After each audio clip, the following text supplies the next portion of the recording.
technology.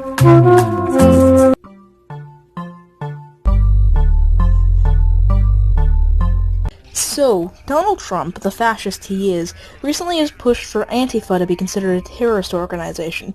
He is wrong. First of all, not an organization. For that, we would have to be organized. It's a political label. I am an anti-fascist, but I'm not General Shane of Antifa. Donald Trump is either an idiot or a fucking liar. This video is not intended for the far-right neo-Nazis that will inevitably be drawn to it. It is for leftists like me to understand what fascism is to more accurately fight fascism. And no, YouTube, this video does not advocate for terrorism. In fact, it's arguing against it. Fascism, in my opinion, is terrorism. Also, no, Hitler was not a socialist. Fascism is bad, and saying so, according to Donald Trump, makes me a terrorist.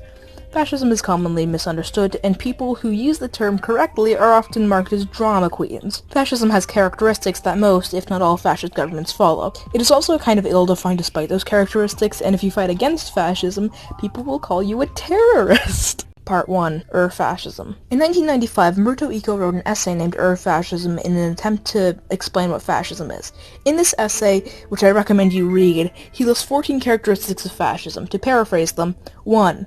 To use the term Eco uses, a cult of tradition. The fascist movement trying to insert itself into history. For example, the shitty propaganda film Triumph of the Will, made for actual Nazis. The Nazis try to associate themselves with paganism. 2. The rejection of modernism. Or maybe, if you need an example, Trump's slogan, Make America Great Again. 3. Irrationalism or rejection of intellectualism. As should be obvious, if you meet just one or two of these things, you're probably not a fascist. 4. Disagreement is evil. If you disagree with them, you are evil, to use the Nazis' term, a cultural Marxist. I will link a video of a actual Marxist explaining the issues with this phrase in the description. 5. Exploitation of prejudice. For example, Trump saying that all Muslims are terrorists.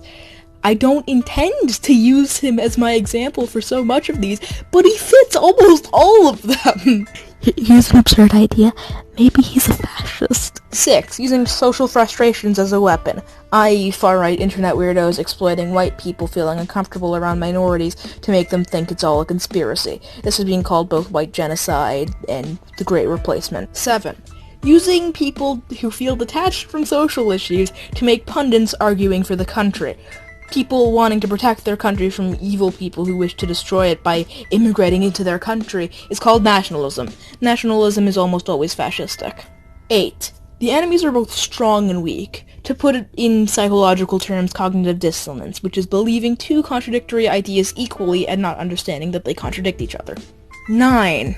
I can't really paraphrase this one. I'll just quote the essay. For fascism, there is no struggle for life, but rather life is lived for struggle. Thus pacifism is trafficking with the enemy. It is bad because life is permanent warfare.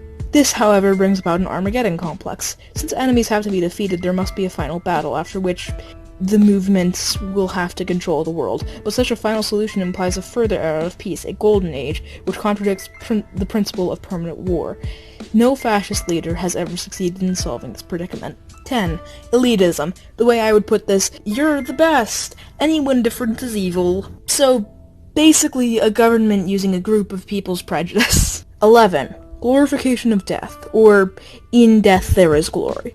According to fascists, you should want to die for your country. 12. Basically just toxic masculinity, often manifesting itself as sexism and homophobia. 13. Leaders constructing a public, look it up. 14. Newspeak, the term created by 1984, basically meaning the removal of words from the dictionary with an end goal of making opposition impossible because you can't articulate it. This list of characteristics is very useful. Part 2. What is fascism?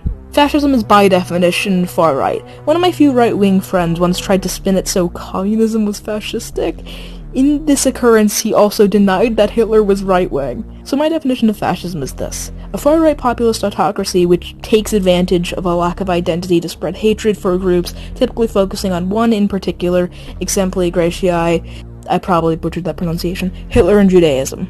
I think this definition is pretty good, but if you have a better one, comment it, and I will pin it, if I agree.